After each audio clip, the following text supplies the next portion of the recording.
Hello everyone, this is Gummy speaking, and I wanted to talk about some of the things that Scriptcraft is doing that other servers are not. For example, I'm sure this is a well-known issue for anyone who's played on any classic private server before. The hands glow on your target even when they're interrupted. You know, this, you can clearly see this this priest is not casting anything. His hands are still glowing. It's extraordinarily, annoying. There's no way around it. It just sucks. The only way it's ever cleared is when they can, successfully cast the spell. I mean, look at that. But you gouge them, you kick them, whatever. It's not clearing it up. So let's take a look at what I've done on my server in regards to development. So as you can see here, I gouge the priest, and it clears the animation off their hands. It's no longer glowing. It looks reasonable.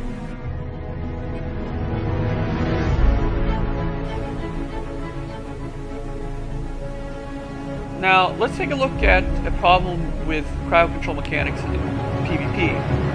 If you were to, say, put a target in a confuse effect and then fear him, as soon as the first one ended, the target would get his control back, and you can see he's feared, but he's still running around. He can do whatever he wants. Now, let's take a look at how it is on my server. From the priest's perspective, so you can really see that I don't get control back after the scattershot ends. Scattershot ends, and I don't have control of my character back yet, and I'm not going to get control back until the fear ends, and that's how it's supposed to be.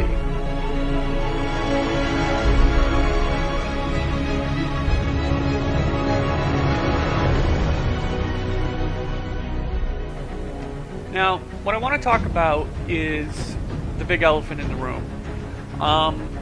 Now, with any new server, the problem a lot of players have is, of course, what are we going to do about leveling?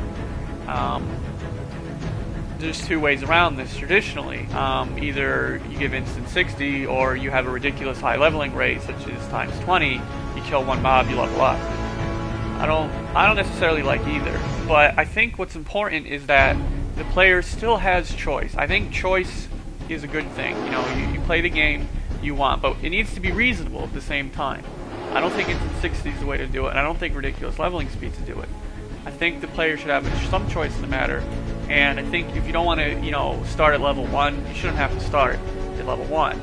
So let's make a new character here, and I want to show what I've come up with. Now, if you want to, say, level at a faster rate, if you want to level, you don't want to level at the, if you want to make a new character, you don't want to level at 1 time speed, you don't have to do that. You can just type out a command, .experience, and let's say the rates we decide on, or you can choose anywhere between 1 to 5, something like that. I think is reasonable.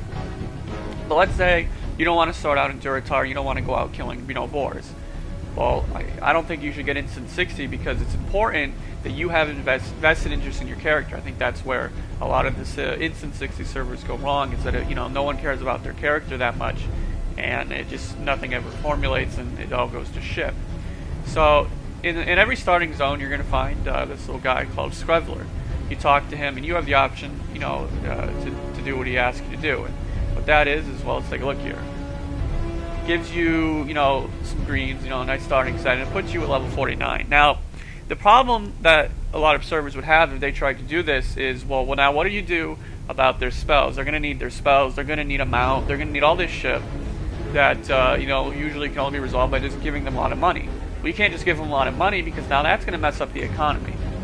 So I figured the best solution it took a lot of work. There's a lot of spells, there's a lot of conditions, and so on and so forth. But at the end of the day, I think it's really worth it. And what I have arranged is that all your spells are going to be learned. You're going to hit level 40. It's giving you 49. You're going to have all your spells. They're all there, and you're going to have a level 40 mount. And you're not going to get any gold out of it. Well, maybe you'll get like 1 gold, because you're going to need to be able to fly around. But that's another thing. You're going to have all your flight paths trained, because what's the point? What are you going to do? You're going to get on your mount and run all the way to Snares? You can't do that. So this really, it really helps the player, get into the game, really just get there and start playing. You don't have to dick around with any of this shit. If you want to get on, you want to try it, you can go in and play it. But there's no real kill to the economy's not screwed up. There's no real kill to the way the game plays. Now, what you're going to find here that you're not going to find on any other server are the raids as they're supposed to be. Now, what I mean by that is that the raids are going to be difficult. You know, when you get to Ragnaros, he's going to be the Ragnaros that you remember from 2004. He's not going to be the Ragnaros from 2006, and he's certainly not going to be the Ragnaros that you're finding on other servers now. He's going to be the Ragnaros that means your entire raid needs fire resistance, and if you don't have that fire resistance, everyone's going to be getting their ass, you know, kicked. You know, you get there, the lava works, he hits, you know, he's going to almost one-shot you if you don't have any fire resistance. I mean, you know, it's the works. And it's going to take guilds a couple, you know, probably a couple of weeks. You know, each guild's going to get there, and they're going to need a couple of weeks of, you know, practice and attempts and so on and so forth to beat him. And that's like that in every dungeon. It is like that right now because we have ZG, BWL, and Molten Core completely programmed. Now, when I say completely programmed, I mean this is more Blizzlike than anything you've ever seen before. And again, it has the challenges that you expect when you play World of Warcraft. So let's take a look at an example of what I mean. These are the Core Hound packs from Molten Core that I'm sure everyone's familiar with. Now, I'm sure the first thing you notice is that they're linked together when you pull them. But here's another thing: if you've been playing on private servers, you might have forgotten. But you know, they're supposed to, you know, res each other if they're not all dying at the same time. That's what happens here. So you already saw that well, this guy, you know, he popped up when he was dead. And I'll go ahead and show you here what happens when you kill them all at the same time.